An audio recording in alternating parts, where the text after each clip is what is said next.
Good morning. Good to see all of you.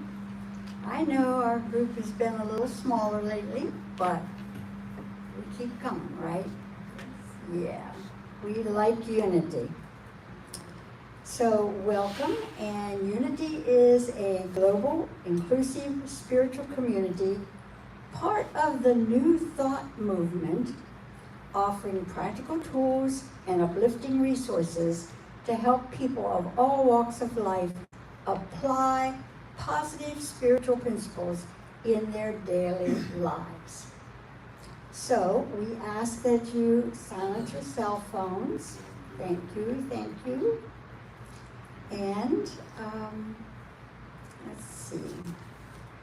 I have a couple of little ditties here. Every time a little boy went to a playmate's house, he found the friend's grandmother deeply engrossed in her Bible. Finally, his curiosity got the better of him. Why do you suppose your grandmother reads the Bible so much? He asked. I'm not sure, said his friend, but I think she's cramming for her finals. And grandmas, I didn't know if my granddaughter had learned her colors yet, so I decided to test her. I would point out something and ask what color it was. She would tell me, and always she was correct. But it was fun for me, so I continued. And at last, she headed for the door, saying sagely, Grandma, I think you should try to figure out some of these yourself. And a 5-year-old son, Mark, couldn't wait to tell his father about the movie they had watched on television, 20,000 Leagues Under the Sea. The scenes with the submarine and the giant octopus had kept him wide-eyed. In the middle of telling, his dad interrupted Mark and said, what caused the submarine to sink? With an incredulous look, Mark replied, Dad, it was the 20,000 leaks. Oh yeah, kids, they're a lot of fun. And I think we'll go on to the announcements, and I just have one announcement, if I can find it here. The gift shop, some of you have been asking about it, and the gift shop will be open in the next 2 weeks. We have 3 people already signed up to serve as attendants, and we welcome any additional people, as well as anyone who would like to work behind the scenes on the inventory. So please sign up if you would like to do that. It would be appreciated, and Natalie's excited about it. She already has her box of things, and she's really looking forward to it. So thank you, anyone who are willing to help with this. We appreciate it.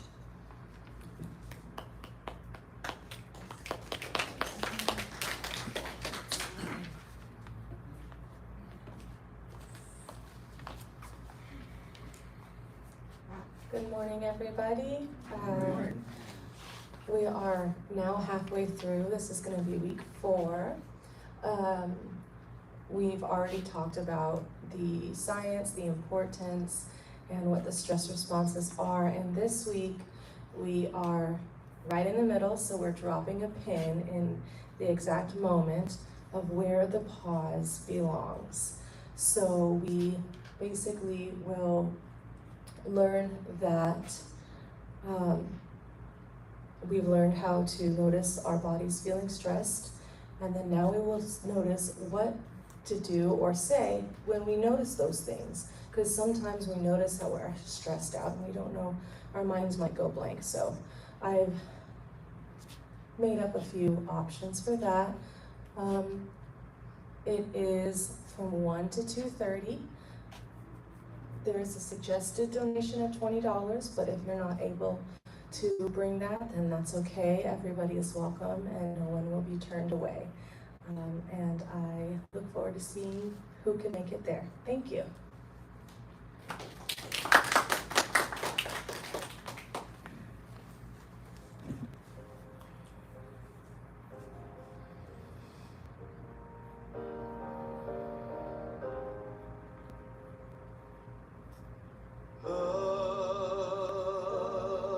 Love has come. Love has come. Love has come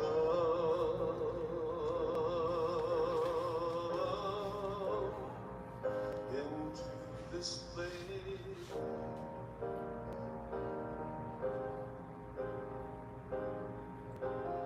Love has come. Love has come. Love has come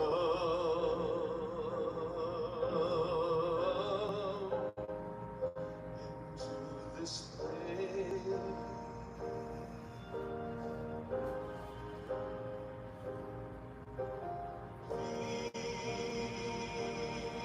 Peace has come.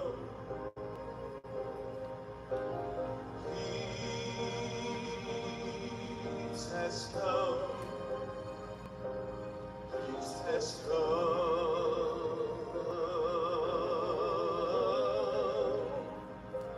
into this place.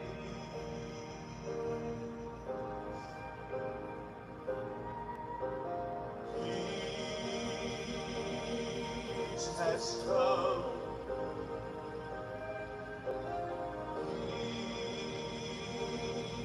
Peace has come. Peace has come into this place.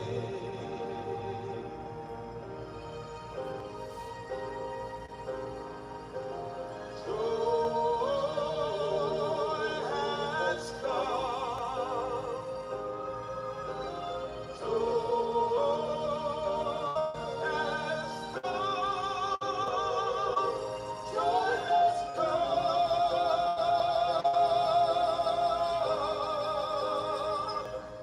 into this place.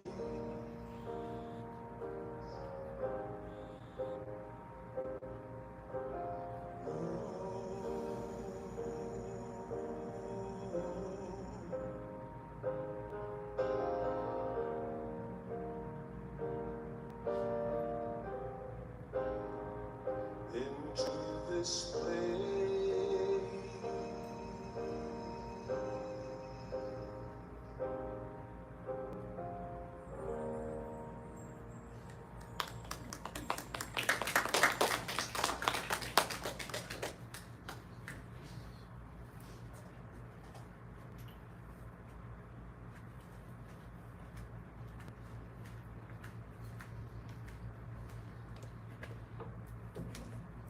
Good morning, everyone. Our special word for today is aspire. And I will read the affirmation and then you can join me if you will. I aspire to grow into the fullness of my humanity and divinity. I aspire to grow into the fullness of my humanity and divinity. The desire to grow, to reach, to aspire is deep in my soul. It is the call from within me not to give up, not to let setbacks or even failures detour me. This desire fuels my belief that I can accomplish what I imagine, that my dreams are achievable. Aspiration is divinely inspired. It is the way I can bring my spiritual gifts to life, live into the fullness of my abilities and talents, and bring more of the divine into my life and the world. Every success, every accomplishment that I have known began with a desire to make it happen. When I aspire to stretch and discover, I am answering the call of spirit within to discover more about myself and to live into the person I am meant to be. Shall we say it one more time together? I aspire to grow into the fullness of my humanity and divinity. And so it is.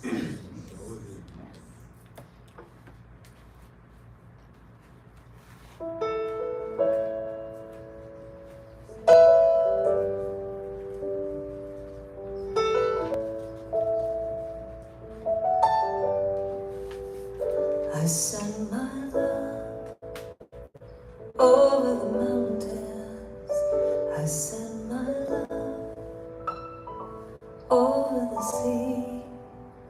I send my love into the heavens, and it returns to me. I send my love over the mountains. I send my love over the sea. I send my love into the heavens, and it returns to me. I send my joy over the mountains. I send my joy over the sea. I send my joy into the heavens, and it returns to me. I send my power over the mountains. I send my power over the sea. I send my power into the heavens, and it returns to me. I send peace over the mountains. I send peace over the sea. I send peace into the heavens, and it returns to me. I send my passion over the mountains. I send my passion over the sea. I send my passion into the heavens, and it returns to me. I send my love over the mountains. I send my love over the sea. I send my love into the heavens, and it returns to me, and it returns to me, and it returns to me.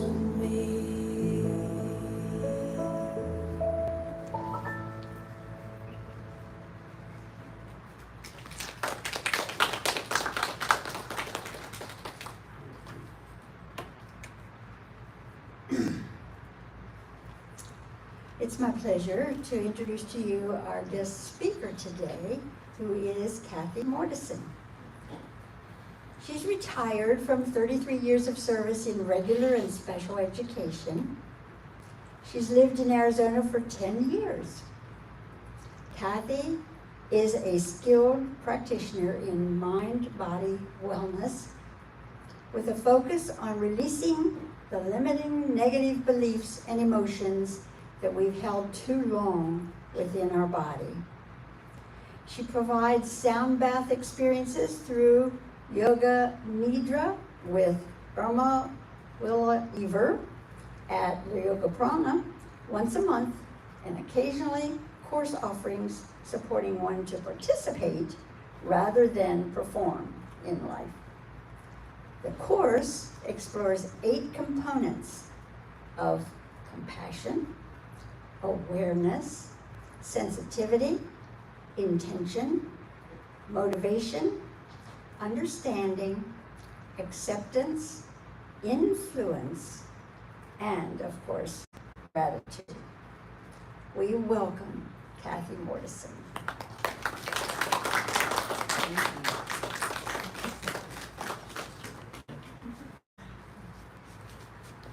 Welcome, everyone. Is it on? Helps if you turn it on.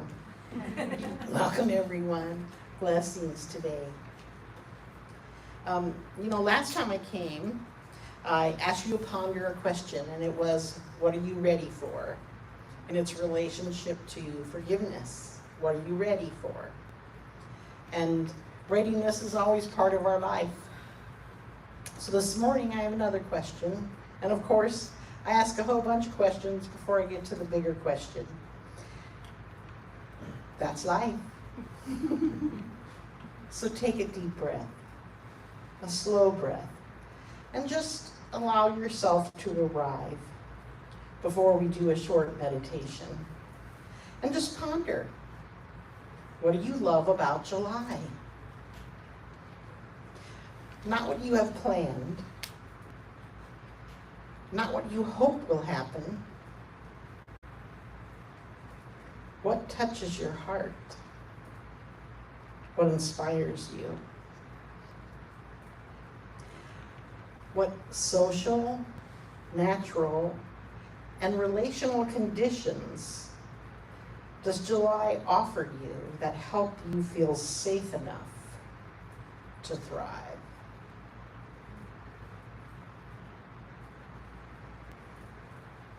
So I'm going to start a short meditation.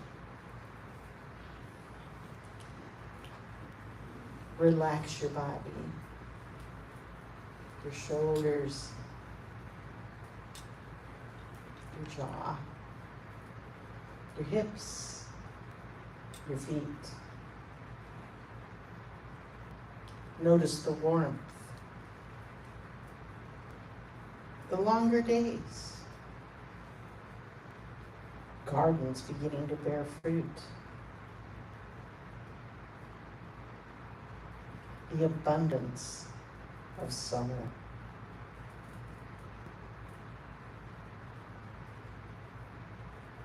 July invites us to notice something profound. Growth is becoming visible. Not because anyone forced it, because something was faithfully tended.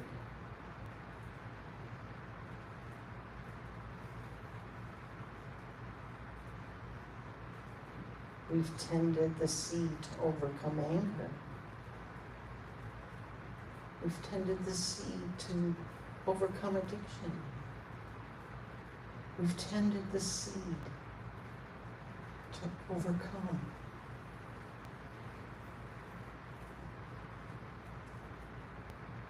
A seed cannot be rushed. It participates with light.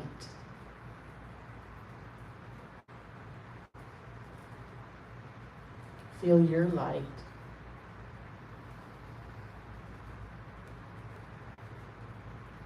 A seed participates with rain, refreshing rain. Participate with water.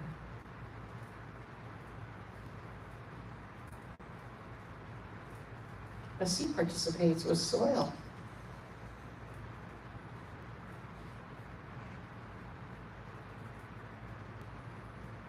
What nourishes you?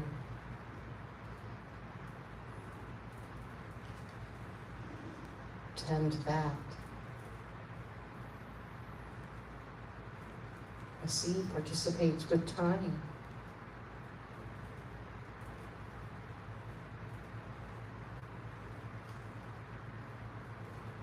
Time is now and eternal. Life has a rhythm, moment by moment, day by day, season by season, year by year. We participate in that rhythm, whether we notice it or not. Come back into the room.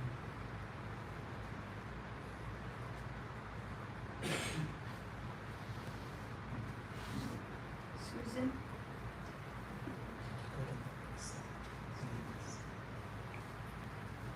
It's okay. The rhythm of life. What we're tending. To pause, to feel, to choose, to nurture, to trust.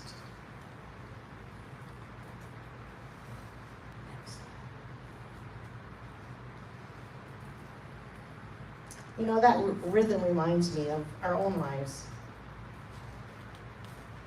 In the millennia to millennia, there's a sameness to it.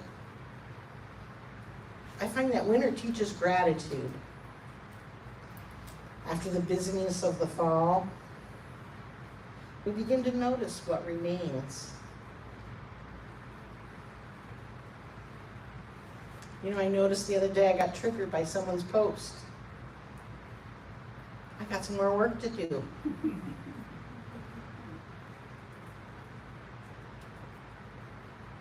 Spring awakens that awareness. I was touched by it because I noticed. I had to become sensitive to it, to what was emerging. I have intentions. Sometimes I can follow them, sometimes I fail. But the intention is still the seed that got planted. And then summer comes. Here we are. What are you growing? Because motivation, when we're motivated to meet our intention, when we're motivated, what matters enough that we continue to tend it. We continue to learn to respond rather than react. There's a rhythm to life. Things that are important to me are keeping my word, a sense of order. Although, you know, my sense of order isn't quite as neat as my husband's. So we don't all define it the same. What matters to me is listening to my body. And it's getting older. It has more to say. What matters to me is seeing my light and the light within everyone. Even within the posts that I disagree with. I was triggered to see the light.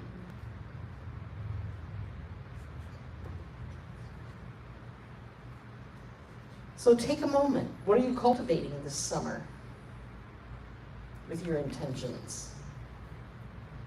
What are you cultivating? Peace? Courage? Believe it or not, I really have to cultivate courage to stand in front of you. Patience. I'm always having to cultivate patience. Justice. Compassion. Forgiveness. Truth. Community. Perhaps joy. Maybe you're cultivating joy. The seed you plant becomes the fruit of your life. We know what's important to you is what you value. We all have values and they vary. They're not the same. I value honesty, equality, justice. I value authenticity, I'd rather you tell me I'm not doing well today than say, oh, I'm fine. I'd rather you say, I didn't like that, than, oh, I loved it. Because guess what? In a way, we can read through it.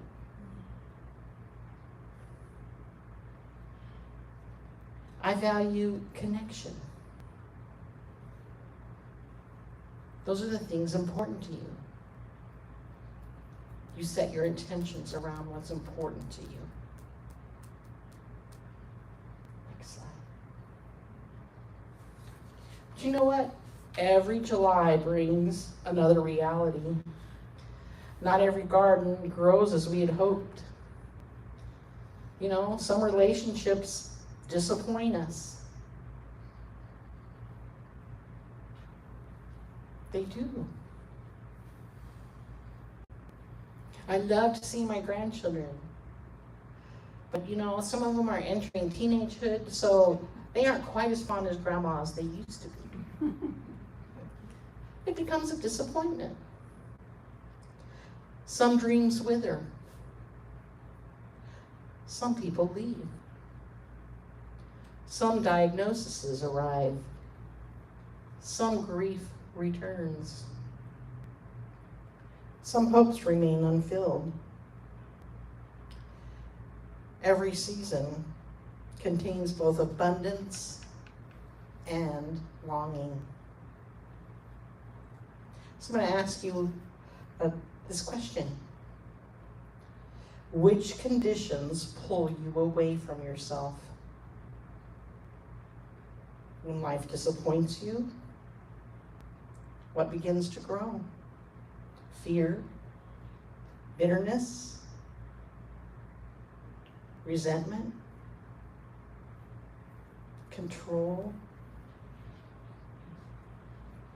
despair.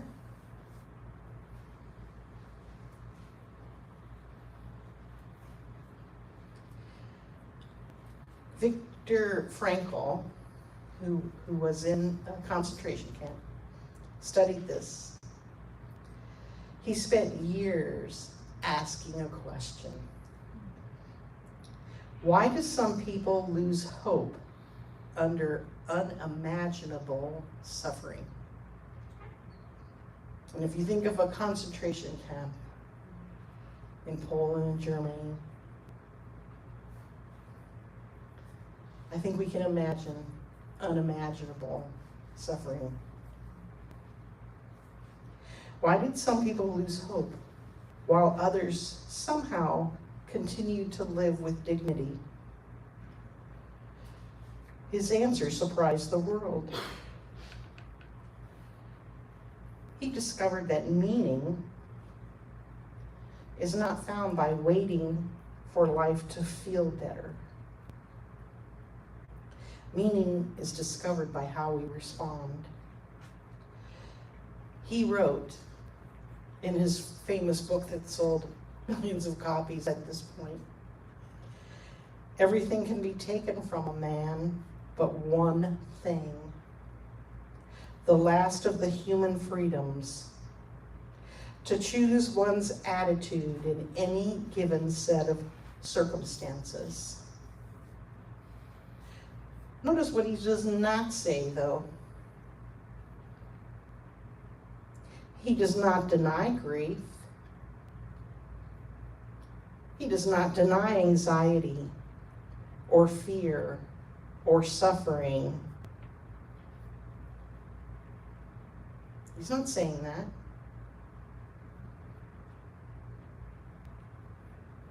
He simply reminds us that our feelings do not have the final word. They have something to say.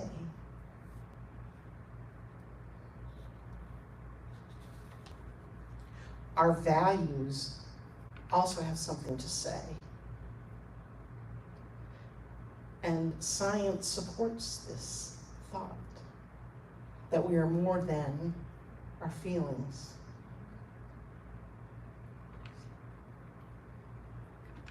You know, many traditions, and I've pointed to your poll many times when I come to speak because I love it. It means so much to me that we can honor all the different values and ways to come to source or love or God, whatever word every religion chooses to use. Many traditions, again, point toward the same human movement, participating in what life gives. What gives life? Rather than just reacting to experience. You know, Christ taught something very similar. Heaven isn't merely somewhere we go. He taught us to pray. Your kingdom come, your will be done on earth as it is in heaven. Heaven comes to earth every time love is chosen over fear. Doesn't mean fear doesn't exist. We have to acknowledge it. Heaven comes to earth every time forgiveness is chosen over revenge.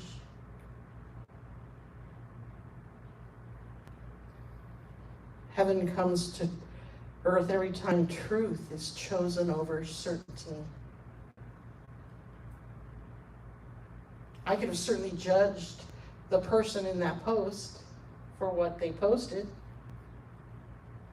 I could have been so certain that that person was evil and wrong versus looking at what depth of truth might lie there behind that post.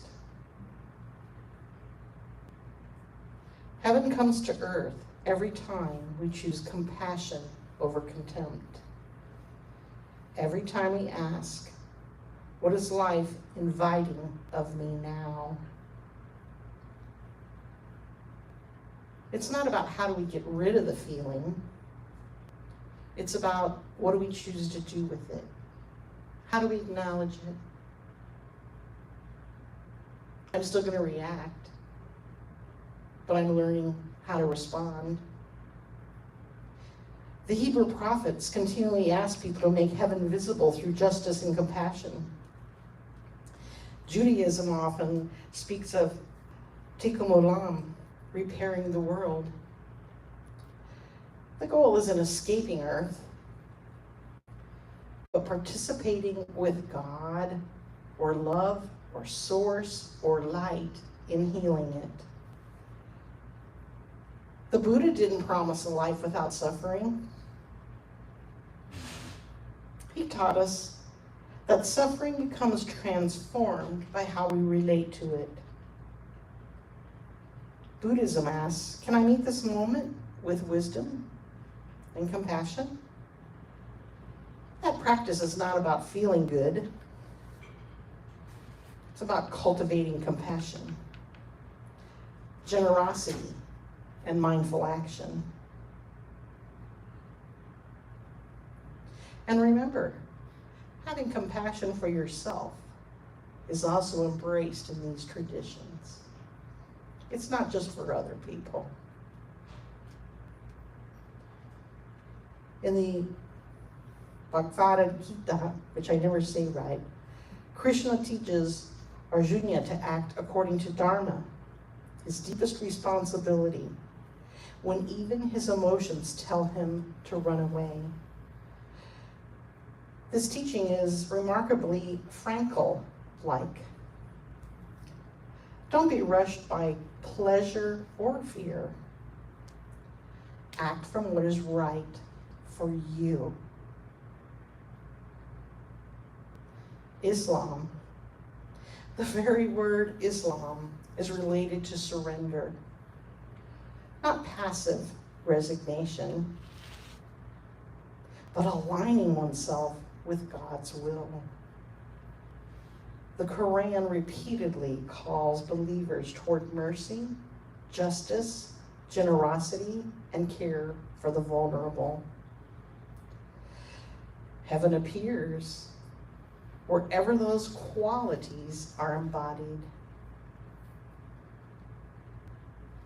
Same with the Tao, living in harmony with the Tao, with the deeper flow of reality. Rather than forcing life through control, wisdom comes from participating with life as it unfolds. July, the joys and sorrows. They happen in July. Many indigenous traditions understand humans as participants in living a web of relationships. Robin Wall Kimmerer, in her book, really addresses this. Life flourishes through reciprocity, giving and receiving, through gratitude and honoring our responsibilities to one another.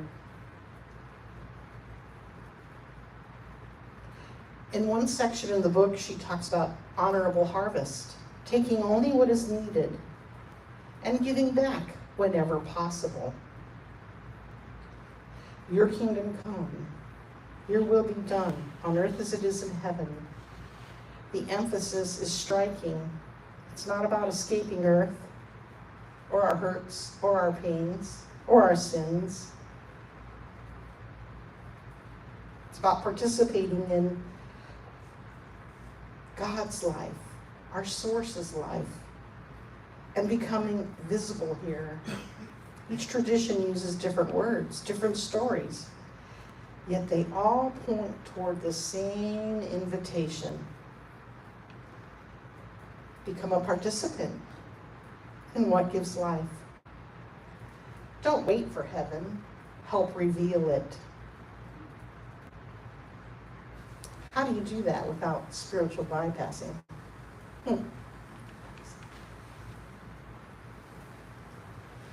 We live in a culture that often tells us, follow your feelings. Frankel challenges us ever so gently. Feelings are important. They tell us something, but they were never meant to be our compass. Emotions are like the weather. They tell us what's happening inside. And if you think science hasn't narrowed this down, boy, have they. Jill Bolt Taylor, 90-second rule. You know, feel your feelings for 90 seconds. You should be able to get the message. Well, that's true to a point, till you read someone like Antonio Damasio, who frames that. You know, we have emotions. There are automatic bodily responses to events. Feelings are conscious awareness and interpretation of those bodily changes. His work suggests, yeah, emotions rise quickly,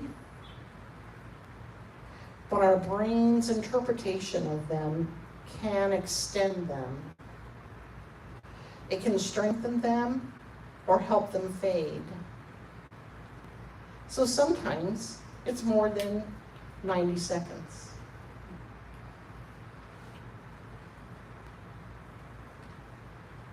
And I know you're offering a class on all this, so I don't mean to repeat it, but it came up for this sermon. So thank you for letting me be repetitive. But they say, notice the emotion. Allow the wave to come through you. Name it. And learn to choose your response. Emotions are our first messenger. But as Frankel taught us, they're not the final meaning. Emotions' messages move through our experiences. We could both read the same post,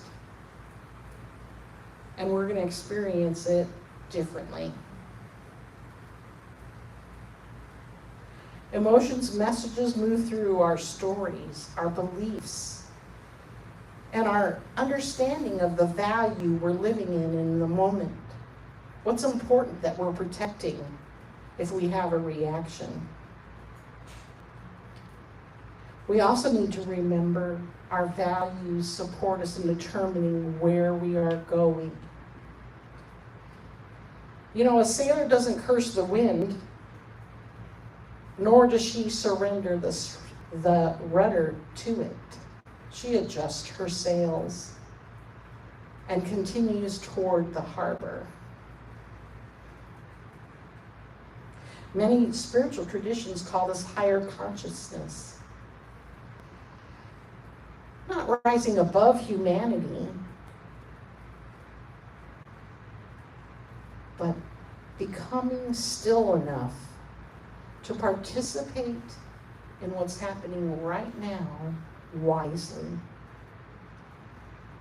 Higher consciousness is not the absence of emotion. It's the freedom to receive emotion without becoming captive to it.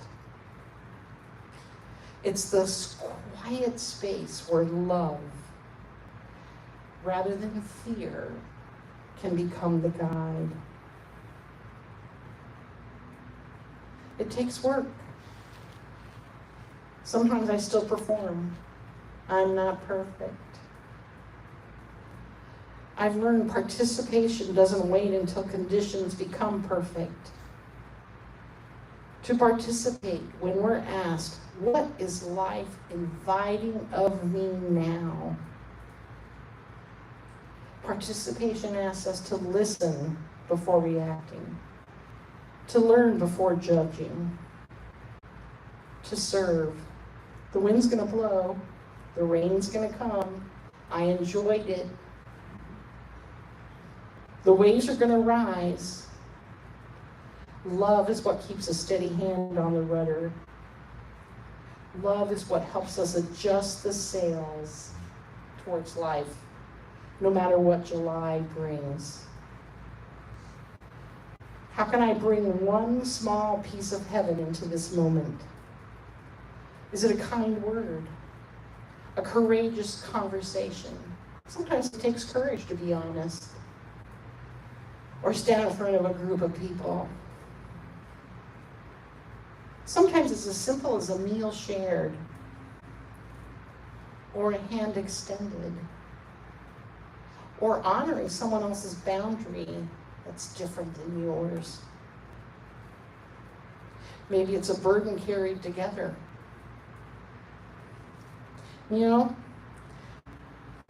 the kingdom of heaven grows like a mustard seed, quietly, faithfully, one act at a time.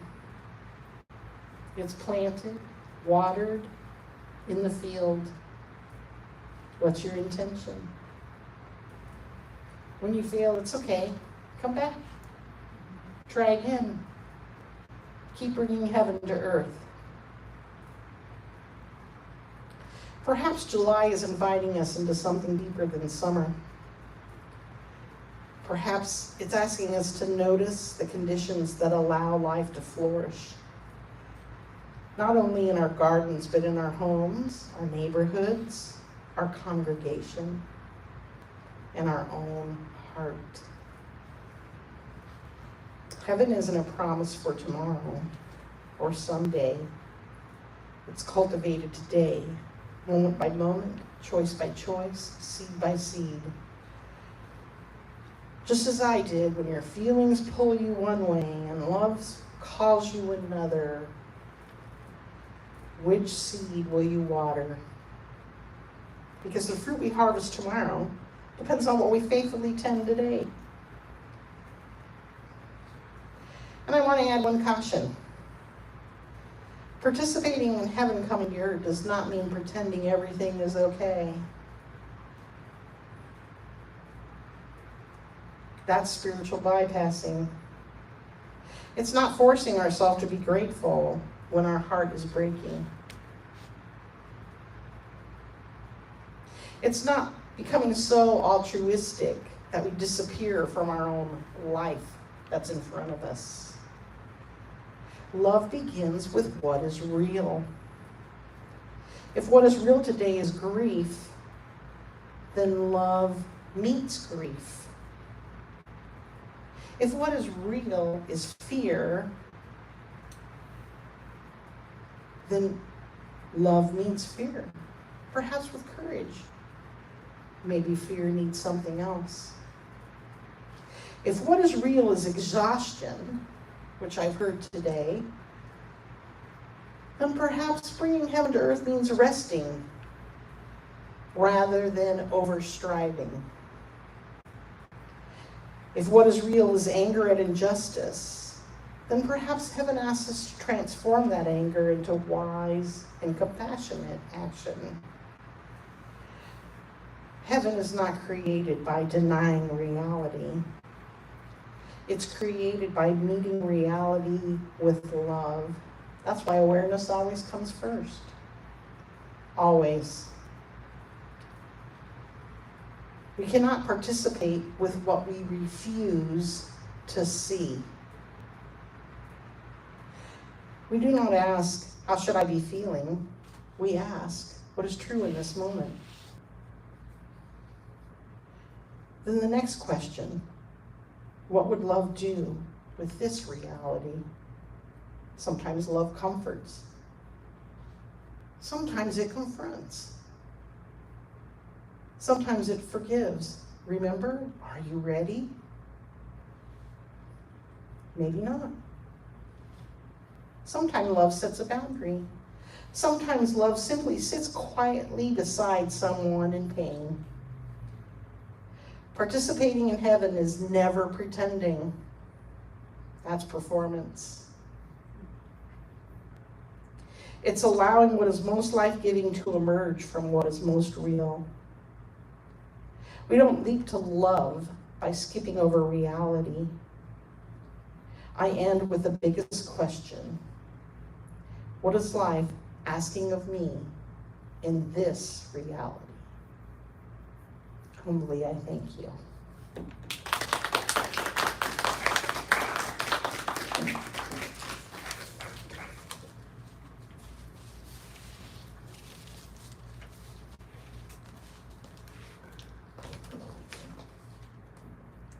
Thank you, Kathy. That was a delightful message for us. All right, it's time, I think, for us to welcome any friends that are new here. And I don't see any new faces. Okay, so we are delighted that everyone is here who is, and maybe next Sunday you can invite somebody to come along with you. And I think now we have some music.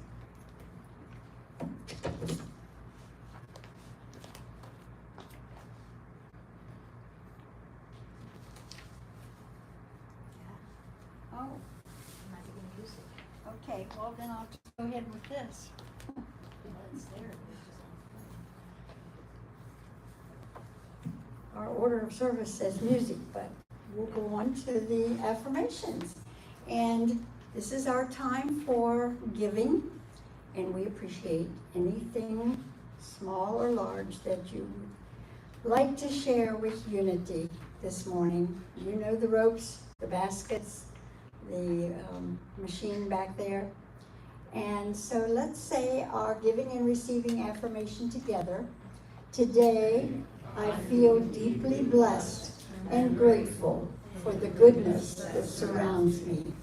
I effortlessly attract opportunities, joy, and love, aligning my energy with the life I dream of living. I trust that the universe is guiding me as I step closer to my highest potential. And so it is. And now do we have some music? Sally, can you help her there?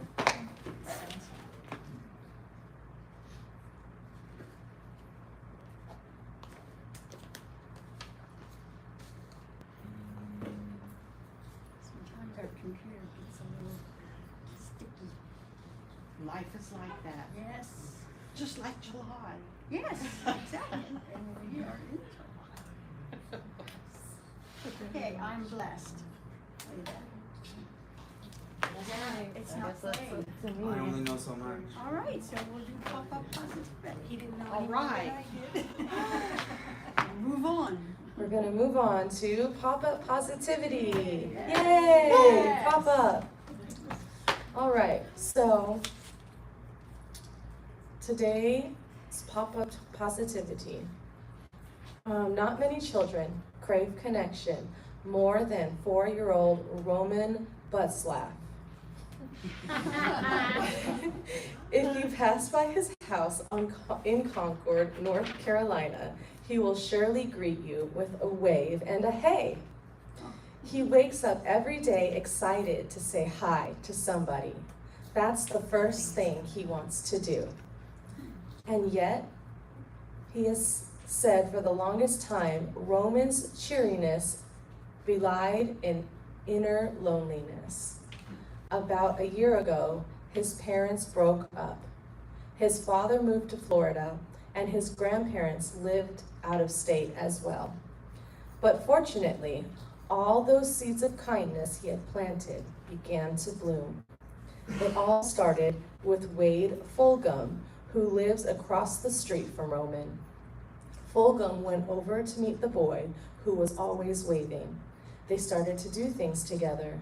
Eventually, other neighbors followed suit.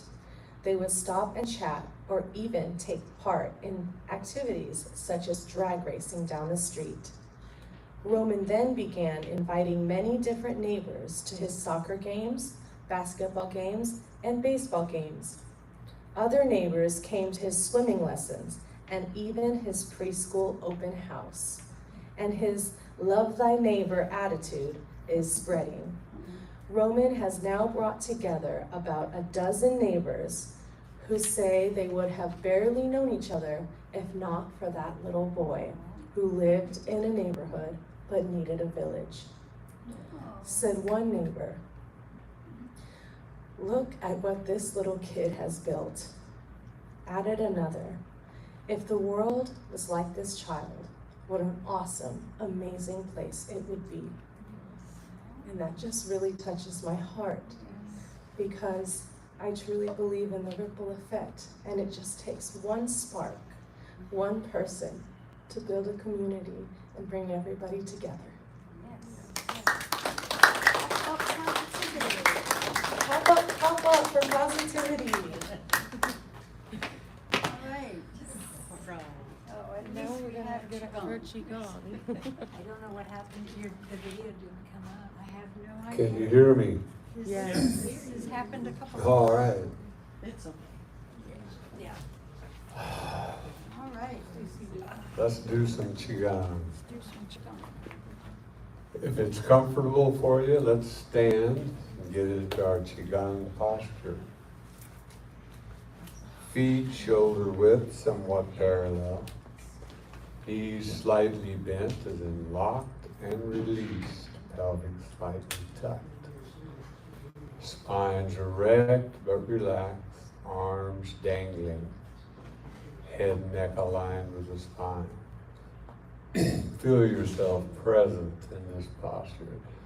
Feel the gravity pressing your feet down into the floor. This chi, this life energy we're going to work with, we're going to cultivate, only exists in the present moment. We always start with syncing the chi. Inhale as your palms float up. Exhale as they float down and your awareness floats down. Detecting and releasing any tension. One more time to sync the chi, inhaling all the way up, exhaling all the way down. Now we'll start with a set of exercises designed to balance the energy, this chi life energy in us. Inhale as your palms float up. This time, as they float down, allow your knees to bend if that's comfortable, sinking. Then rising your hands back up in the center, out in front of you and around and down. Inhale up to center, exhale down.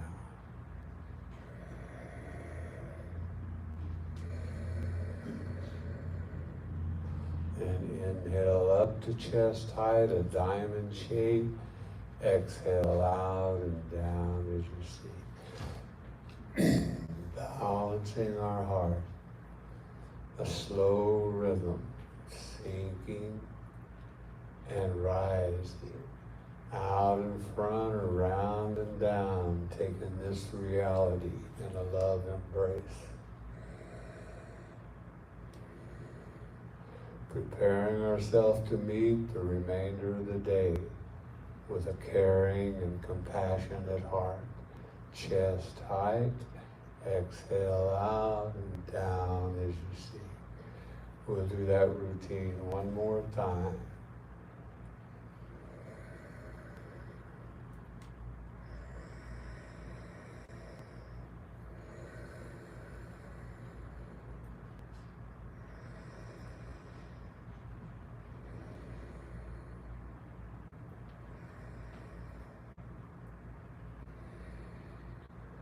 And inhaling up to chest height, exhale out and don't sink as you exhale down.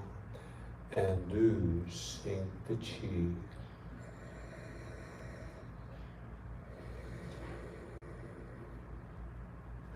And bring your feet together and sink the chi one last time.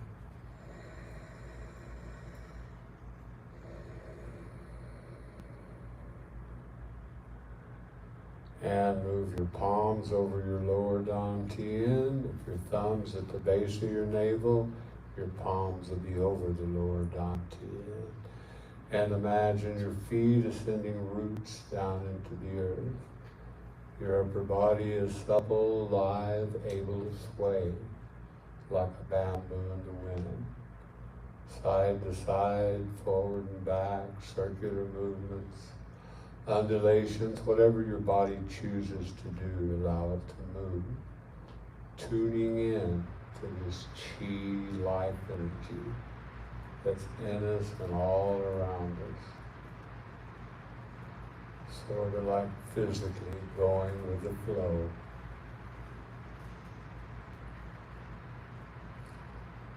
Then back into the center and open your arms, maybe even gazing upward.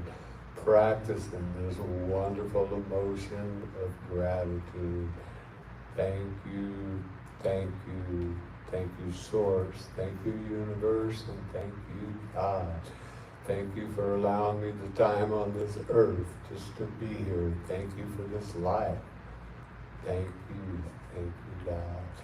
Inhale as you bring your palms together. Down in front of your mouth, exhale through your mouth into your open palms. Bring that breath to your heart for Meta. Meta is practicing sending loving kindness out into the universe. And may all beings be free from suffering. May all beings be free from hunger. May all beings be truly happy. Namaste, and thank you all.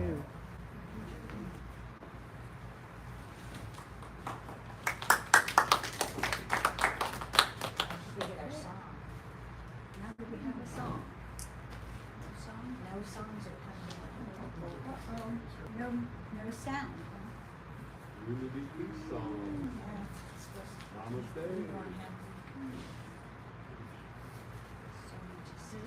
Does everybody know the song enough to sing it? We could do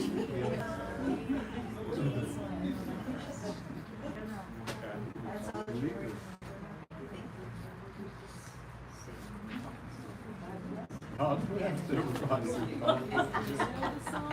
Thank you, everyone.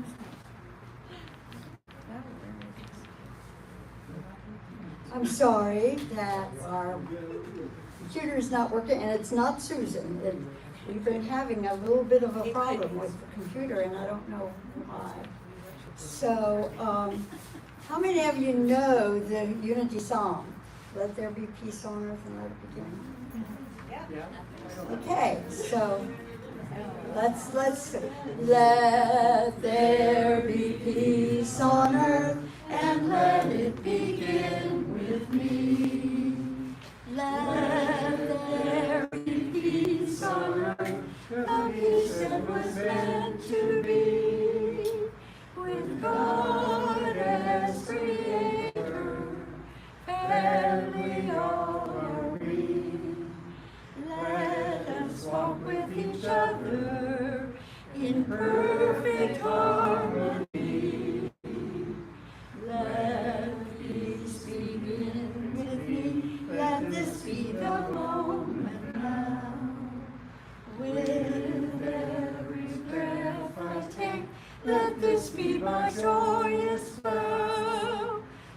Take each moment and live each moment. Peace eternally. Let there be peace on earth, and let it begin with me. All right, we did it.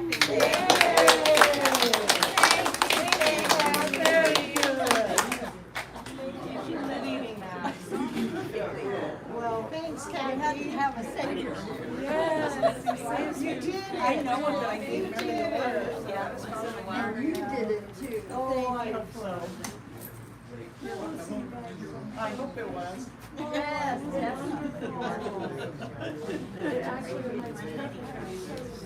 Okay, good, good.